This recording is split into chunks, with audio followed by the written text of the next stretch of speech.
Blind Eyes here on Kiwi. Time now is 8 minutes past 9 on the Radio Wemo Breakfast. Time for On the Box on the radio. Yes, it's TV talk with Stuff's Chris Philpott in the entertainment section there, talking TV as always. G'day, Chris. Hey, how are you? Very well, thank you very much. Let's dive on straight on into it. Do you still want to talk about Arrested Development? Yeah. Well, Arrested Development, the hit, I guess you would call it a hit. It's a cult hit, I suppose. Comedy series from a few years ago is back.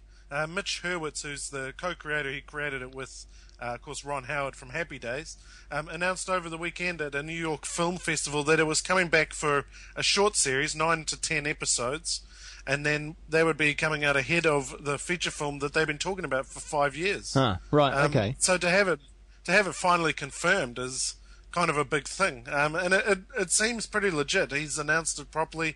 Ron Howard's backed it up. A couple of the stars have said they're all in it. And it looks like it's going to go ahead. It's one of those TV shows. Well, it's one of those TV shows that people say to me, "You fool! What are you talking about? You haven't watched Arrested Development?" I go, "Yes, I will get round to it. I'll start from series 1." Wait a second. You haven't watched Arrested Development? No, I'm an idiot. You fool! Why have you not watched Arrested Development? Why should I watch it? What's the hook? What's good about it? I think it was ahead of its time. You know, we think about the more traditional sitcoms. You're thinking, Friends and Cheers and those kind of things from the kind of 90s, late 80s, early 90s, mid 90s kind of period. And this one kind of bridged the gap between those and the single camera kind of fly on the wall sitcoms that we have now, the likes of Modern Family, Parks and Recreation. Better Off Ted is another classic example. It's a really good one, and starred Portia de Rossi from Arrested Development. So I think it's kind of important from that regard, and it's really funny. It really is just it's abstract, very surreal, and very, very funny. And it's one of those shows that I'd recommend everyone watch. Okay. So, you fool, watch it. Damn idiot. All right, I will. What else is news? Well, this morning I've just noticed in the news that the IRB have told off Sky TV. I don't know if you saw the England versus Scotland match on Saturday night, but at halftime they featured a guy proposing to his girlfriend. He was here and his girlfriend was in England, and they put it on screen, and the IRB has kind of told them off for doing that. Oh, because it's advertising or something? Yeah, I don't know. It's getting a bit stupid, all these TV rights, with the two Samoan guys, one from Samoa and one playing for England, who got told off for their mouth guards and things like this. No one even noticed that. And I think the IRB now is just being a little bit precious. But I thought it was weird that, these things, marriage proposals and that kind of thing, they happen on TV, and it adds a bit of humanity. It makes it a bit more entertaining for the people at home. Yeah. And to be going against that makes the IRB seem a little bit like, I don't know, they're kind of coming off as petulant now almost. They really do look like the bad guys, that's for sure. Well, that's They do. Yeah, that is disappointing. Let's move on into the review. Charlie's Angels hit TV screens last week.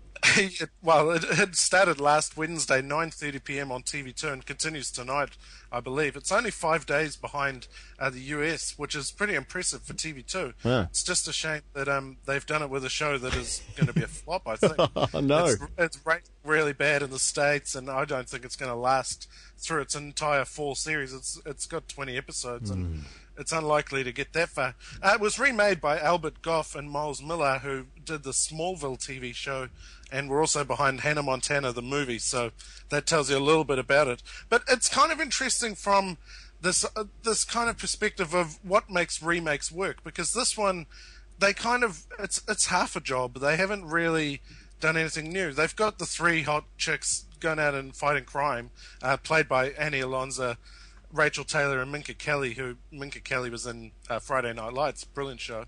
And they kind of go through and they're fighting crime, and they've got this hot version of Bosley, played by Ramon Rodriguez from the Transformers movie. And it's just it's real shallow. There's nothing really to it. But they've done half a job in that, I think remakes work best, and I don't know if you agree with me on this, but they work best if you either just remake the original, keep the same tone, keep the same style, kind of the way something like Nikita is a recent example, for example. Yeah. Or you change it up entirely, like Battlestar Galactica, where they kind of took the overall kind of basic premise and then applied it into this post 9/11 kind of setting. Yeah. And changed up the entire show. It was not the same show at all, but was reminiscent of the old one. You make it relevant Charlie's to the issues of the day, don't you? Yeah. Yeah, well, that's true as well. But I think it's even more than that. It's just stylistically, you change things entirely. Where, like, Charlie's Angels have, they've kind of got the same basic premise, the three chicks, the guy who helps them out and all that. But they've kind of moved it away from just that being the basic premise. They've, tried to gritty it up to kind of like these, gritty reboots they talk about in movies. All the girls are ex-criminals. They've got these deep backstories, or so-called deep backstories, that aren't interesting at all, really. They've kind of done half a job. Yeah, I don't even know how else to explain it. It's just this half job that they've done changing the show, but they haven't changed enough, or they've changed too much, or haven't changed enough to make it really interesting. But I'd agree with you that there are remakes that really do work. I mean, Battlestar Galactica is that amazing example where they took something and then applied it to some issues of the day, but also gave it a darker, more brooding sort of edge as well, and really also made you wonder what the undertone was and what the backstory was for a long time. Okay, all right. Well, Charlie's Angels, not so good. What shouldn't we be watching? Well, speaking of post 9/11, this is a post 9/11 show. It's called Homeland. It's brand new from Howard Gordon and Alex Ganzer, who are two of the producers from 24. They've dealt with terrorism a lot in their years, I guess. And it stars Damian Lewis as Nicholas Brody, who's a Marine sergeant who's taken as a prisoner of war back 8 years ago, 2003, during the first invasion of Iraq. And he's basically been missing in action for 8 years, and suddenly he reappears and is brought home and reunited with his family, except that Claire Danes plays this character called Carrie Matheson. She's a CIA analyst who believes that Brody has been turned and is now a terrorist working for Al-Qaeda. And it's kind of the psychological show where she's chasing him down. She doesn't have any evidence of him, and she's a pretty corrupt person herself and starts, doing surveillance on him and things. And she really believes that he's going to be someone bad. And the show is based around this idea of, is he a terrorist? Is he not? Is she crazy? Is she not? And it's going to end up as a combination of two or more of those things. Either she's crazy, but he is a terrorist, or she's crazy and he's not, or she's not crazy and he is, or she's not crazy and he's not a terrorist. And it's kind of going to be this cat and mouse, though they do make it pretty clear where his allegiance kind of lies towards the end of the pilot episode, which is a brilliant watch. It's just really well made. It's it's movie quality production values. Cool. And it's just brilliant to watch. It's really interesting.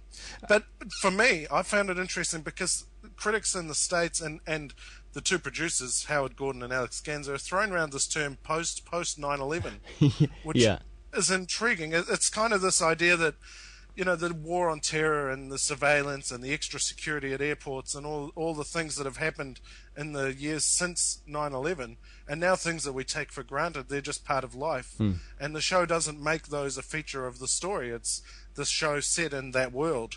Howard Gordon said it's really, this is a quote, he says, it's really about what we have to fear now that all the boogeymen of the last 10 years are no longer alive or in jail. And it's an interesting question, now that these figureheads, these specific enemies that America had, and I guess that the world had in the wake of 9/11, now that they're gone, who do we fear? What does that look like? And it's going to be interesting to see how the show kind of deals with that.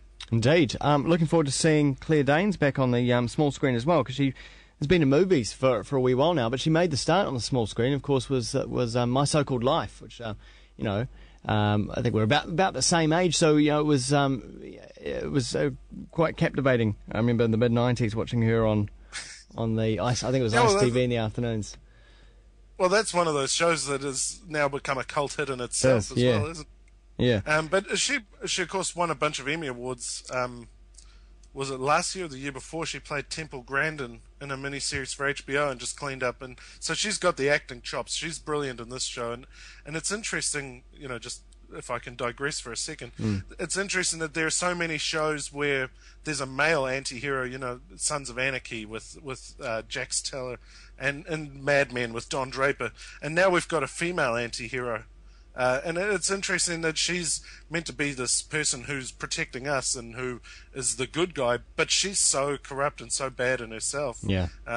She goes around sneaking around doing secret surveillance, and she's out, doing this and that, but she just comes across as really morally bankrupt. And it's interesting to see that on TV. Now, we should know that it's called Homeland, and it is in our What We Shouldn't Be Watching section because it's not screening here on TV. But you can actually watch the first pilot episode legally. It's up on imdb.com. If you look in their full videos section, the whole thing's there. I'm not sure if that's some kind of mistake, but you can view it in New Zealand, so that's pretty cool. No, it's definitely not a mistake because it's Showtime's YouTube channel is carrying it as well. You can watch the whole thing there. Brilliant. But it is highly censored, I should say. Okay. All the swear words are blanked out, and there's a sex scene which is entirely blurred, and it's a bit weird, but it's very good to watch. Get the download then.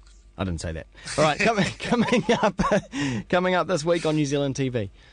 Well, the big one is tonight, 9:30 on TV3, The Borgias, which stars Jeremy Irons as Rodrigo Borgia, the head of a crime family in Italy in the 1400s, who ascends to the papacy, becomes the Pope. And this is a show that's been really hyped. It's from Showtime as well, the same people who've made Homeland. And I'm really looking forward to it. I think it's going to be very, very good. A real period drama. It looks very similar to something like The Tudors. I don't know if you watched that a few years ago. That was a really good show as well. And it just looks pretty entertaining. Friday at 8:35 p.m, The Adventures of Merlin returns, a fantasy show set in pre-Golden Age Camelot is the way they describe it. It's Merlin as a young wizard dealing with King Uther, which is very interesting as well. And of course, next Tuesday night, I know you'll be watching this one, Glenn, Grey's Anatomy, the finale. Can't wait. 8:30 p.m. on 2. I mention it only because Grey's Anatomy have a history of really big, overblown finales. And a big song. Normally pretty entertaining a big song and dance and something big cliffhanger. It's usually pretty entertaining to watch. Yeah. So. Who will be the next Snow Patrol? Find out on Tuesday, 8:30 p.m. All right. Hey, thanks very much, Chris.